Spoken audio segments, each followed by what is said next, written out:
Anwar Ali episode কোন দিকে যেতে চলেছে সেটা এখনও পরিষ্কার নয়। মোহনবাগান যদিও পজিটিভ, দেশের অন্যতম সেরা ডিফেন্ডারকে তাদের দলেই খেলতে হবে। এর মধ্যেই নতুন একটি বড় আপডেট আসছে মোহনবাগানকে কেন্দ্র করে। শোনা যাচ্ছে খুব তাড়াতাড়ি সাদিকুকে বিদায় জানিয়ে তার জায়গায় গ্রেগ স্টেওয়ার্টকে নিতে চায় মোহনবাগান। কেরালায় যেতে পারেন সাদিকু। অন্যদিকে তাদের সঙ্গে হরমিপাম অথবা প্রীতম কোটালের মধ্যে কোনো একজনকে নিতে চায় সবুজ মেরুন।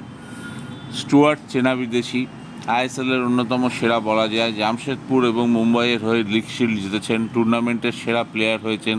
ফলে তাকে নতুন করে প্রমাণ করার কিছু নেই ভারতে। এই মুহূর্তে স্কটল্যান্ডের বিখ্যাত ক্লাব কিলমানরকে আছেন তিনি। তবে তিনি যে ভারতে আসবেনই এই ব্যাপারে নিশ্চয়তা নেই, কারণ তিনি শেষবার মুম্বাই ছেড়েছিলেন নিজের দেশে পরিবারের কাছাকাছি থাকবেন বলে। কিন্তু মোহনবাগান ম্যানেজমেন্ট নাকি আশাবাদী যে বিরাট অঙ্কের প্রস্তাব তাকে দেওয়া হয়েছে সেটা ফেরাতে পারবেন না স্টুয়ার্ট। এই ফুটবলারটি যেমন খেলা তৈরি করতে পারেন তেমন গোল করার ক্ষেত্রেও দক্ষ। ইতিমধ্যেই টম, অ্যালবার্টো, দিমিত্রি, কামিন্স এবং ম্যাকলারেন আছে মোহনবাগানের হাতে। যদি গ্রেগ স্টুয়ার্ট ফাইনাল হয়ে যায় তাহলে মোহনবাগানের শক্তি নিঃসন্দেহে আরও অনেক বেড়ে যাবে। এখন দেখার এই ডিলটা মোহনবাগান ফাইনাল করতে পারে কি না। যদি আপনাদের খবরটি ভালো লেগে থাকে তবে আমার চ্যানেলকে বেশি করে লাইক অ্যান্ড সাবস্ক্রাইব করুন। সঙ্গে থাকুন, ভালো থাকুন প্রত্যেকে।